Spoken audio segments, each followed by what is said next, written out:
Have a look at that.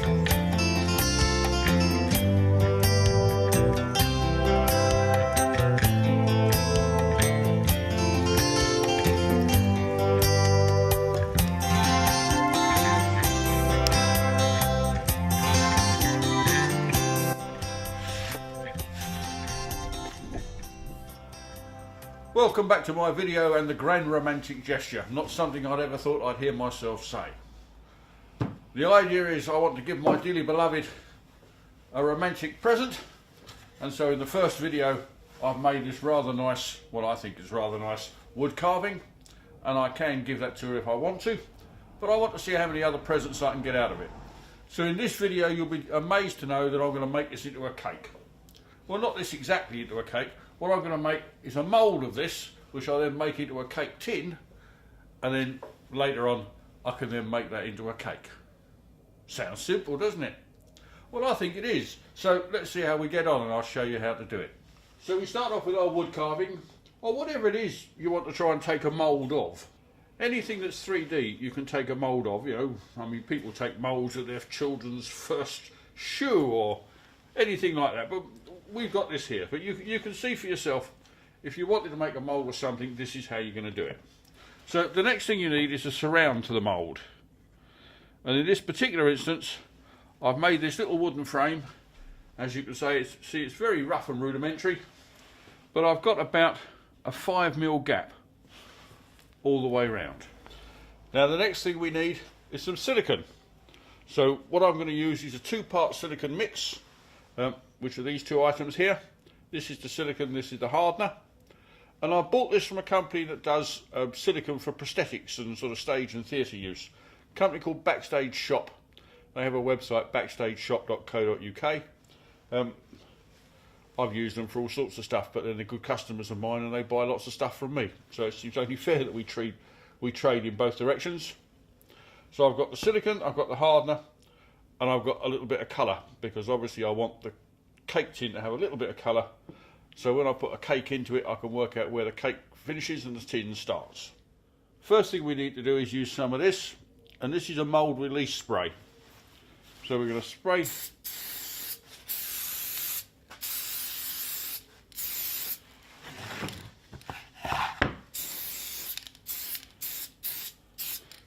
and you want to get it in all those little corners. Don't need to get carried away with it. Just so you can make sure that the silicone will come off. And then we'll do the inside.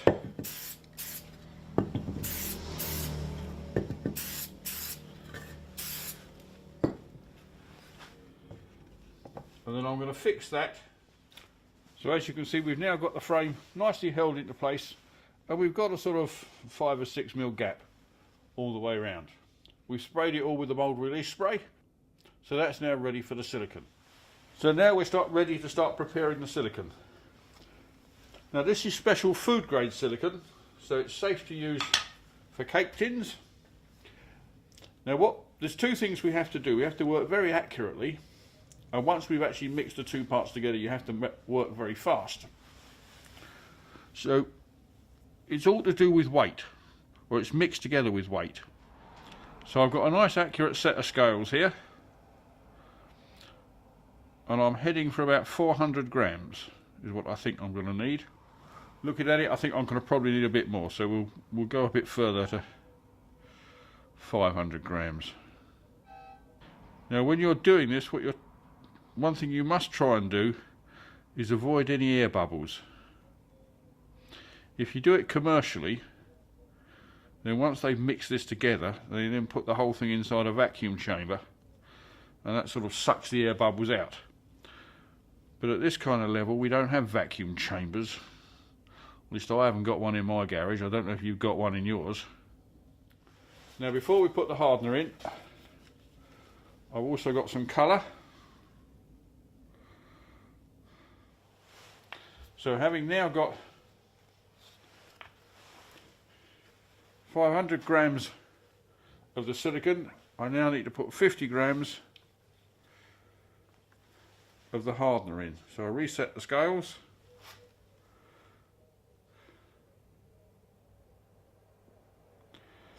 Well, once you mix these two together, I think you've got about half an hour to play with it, but once you've started you need to get going fairly quickly. So you make up just enough to do what it is you need to do and then stop. And then using our wooden spatula, you ever so carefully mix the two together. You don't want to get carried away. And slowly you'll see that the colour and the hardener are mixing in with the silicone.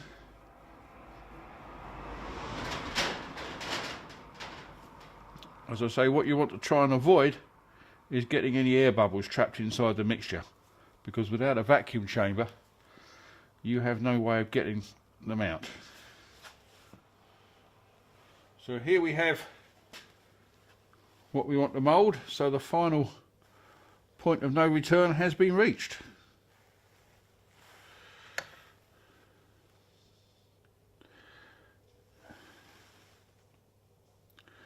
And we want to fill up this central bit here and then let it flow down the edges. I'm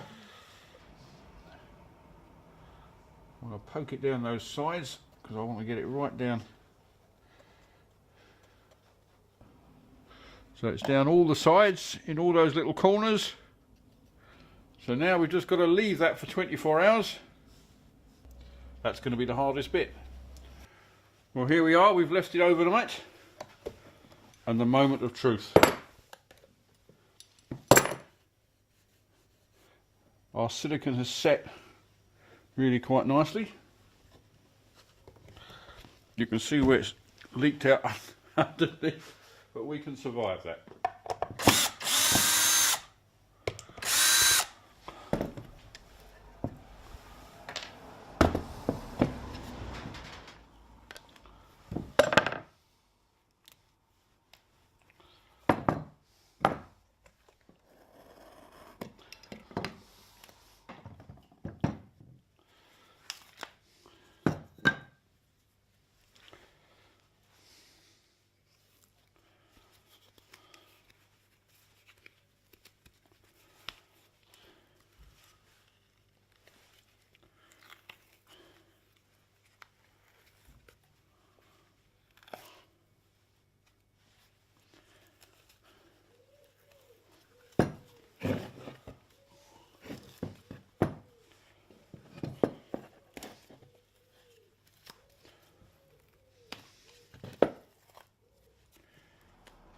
Our carving has emerged reasonably unscathed, and with a little bit of wax over the top of that, that will be fine and ready to go.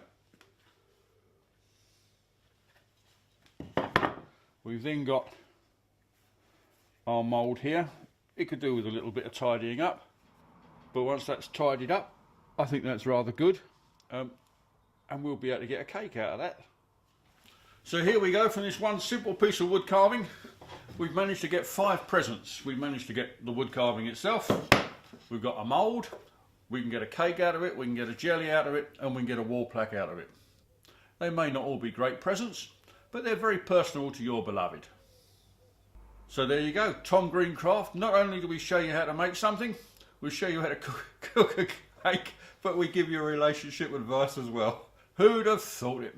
My mother certainly wouldn't have believed it, but I think the less we say about that, the better. I don't know whether I've inspired you to have a go at doing this yourself. I mean, obviously, you might not be very good at wood carving. I'm certainly not, but you might not want to have a go. So anything you can create that is a 3-dimensional image, you can then take a mould from it, and then once you've got the mould, you can then do all these other bits and pieces from it as well. So thanks for watching. If you've enjoyed this one, do remember to press the subscribe button. It does make quite a difference to my life. And if you enjoyed this video, why not have a look at some of the others? There's always a danger you might enjoy those as well. Goodbye. See you again soon. Now look at this. I know the video is finished, but I couldn't wait to go and have a go. I made a cake and it's got a lily on the front.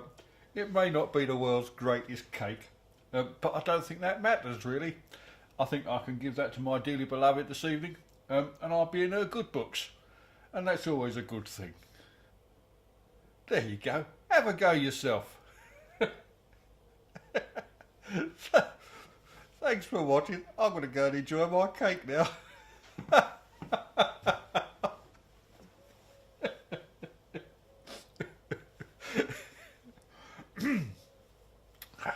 I'll be sensible. But it is very good, isn't it?